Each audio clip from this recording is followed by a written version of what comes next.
C'est l'histoire de trois petits gars qui étaient potes. Ils s'appelaient respectivement Antonin, Lucas et Mathis. Antonin était plutôt un gars de la ville, tandis que les deux autres, depuis leur plus jeune âge, habitaient à la campagne. Mathis et Lucas allaient un week-end sur deux chez leur papa, et Antonin allait tous les week-ends chez le sien.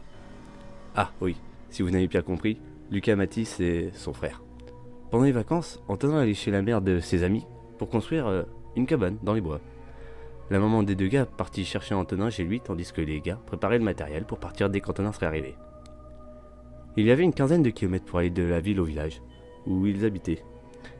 Ils arrivèrent sans encombre, se faisant accueillir par Lucas. Antonin! Oh Lucas, tu vas bien? Bah écoute, ça va nickel. Avec Mathis, on a préparé tout le matériel pour aller dans la cabane, t'es chaud? Bah ouais, carrément. Mathis qui est arrivé un peu plus tard.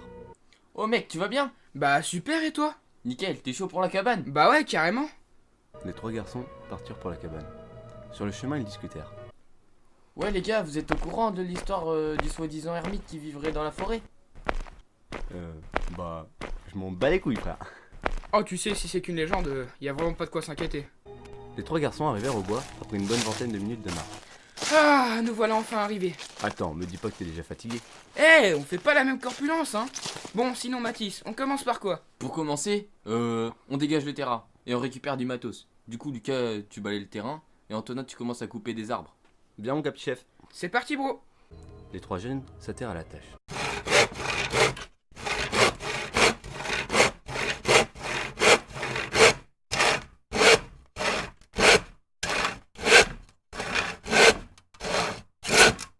Antonin faisait plusieurs pauses. En effet, sa corpulence et le fait qu'il fume n'aidaient pas vraiment les choses. Mathis lui proposa de l'oreiller.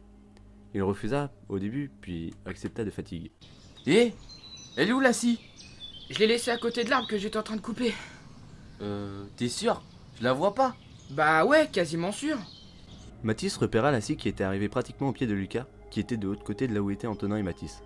Mais mec, pourquoi t'as lancé la scie au pied de Lucas? Bah non, je l'ai pas lancé. Bah mec, tu vas pas me dire qu'elle s'est déplacée toute seule. Mais non, mais... Oh, laisse tomber, c'est sur le coup de la fatigue j'ai dû la lancer, désolé, bro. Oh, c'est pas grave, t'en fais pas. Tant qu'on sait où elle est, c'est le principal. Antonin était un peu préoccupé par ce qui venait de se passer. Puis se fut à l'idée que c'était sûrement lui qui avait fait ça. Les gars firent une pause et Mathis s'exclama. Eh mais Antonin, t'as pas foutu grand chose. Je sais bien que t'es fatigué, mais tu pourrais faire un effort. Mais gros, j'ai coupé plus d'arbres que ça. Bah t'as sûrement eu qu'une impression parce que là c'est vraiment pas ouf. Hein. Mais mec, je t'assure que si. Putain, cet après-midi commence vraiment mal. Lucas, remarquant que les esprits commençaient à s'échauffer, et qu'Antonin fatiguait de plus en plus, dit au garçon qu'il devait rentrer.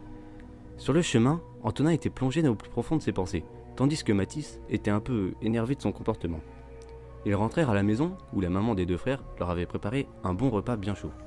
Antonin, qui d'habitude était heureux de voir un bon repas préparé par la mère de ses deux compères, n'avait plus la tête à manger. En effet, il ne se remettait toujours pas de ce qui s'était passé dans l'après-midi. Eh gros, fais pas cette tête là, c'est pas si grave hein. C'est que du bois après tout. Ouais, je sais bien. Mais quand même, ça me perturbe.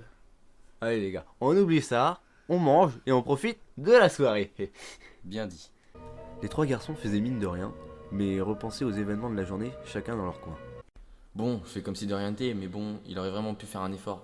Même si c'est super bizarre qu'il ait coupé si peu de bois. J'en ai marre qu'ils se battent tout le temps ces deux-là. Mais bon, la cabane elle est super classe. Putain, j'en ai ras-le-bol, il m'arrive que des merdes, évidemment. Même quand je suis avec mes potes, faut qu'il m'arrive des trucs à la con. Vivement que j'aille dormir pour me changer les idées. Après cette journée bien épuisante, et après que les garçons se soient replongés dans leurs pensées, chacun alla dormir de son côté. Les trois garçons s'étant couchés tôt, se réveillèrent à l'aube. Antonin avait vraiment mal dormi. Pour cause, il avait fait des cauchemars très étranges et avait eu du mal à s'endormir à cause de ce qui s'était passé l'après-midi précédent. Lucas étant le premier levé, attendait les deux garçons dans la cuisine. Mathis était le deuxième, puis Antonin le dernier, avec un air endormi. Wouah, t'as vraiment une tête de zombie, Antonin. T'as fait quoi cette nuit? Bah, j'ai joué au Scrabble. Non, je déconne, j'ai juste passé l'une des pires nuits de ma vie. Tu serais pas encore en train de te trouver une excuse pour rien foutre sur le camp, j'espère? Oh non, Mathis, commence pas à foutre la merde. Non, c'est rien, je commence à avoir l'habitude de son air condescendant. Antonin, lui répond pas. Bordel, tu vois pas qu'il dit ça pour se faire chier? Bon, excusez-moi. Faisons comme si de rien n'était. Ouais, moi aussi je m'excuse, désolé les gars.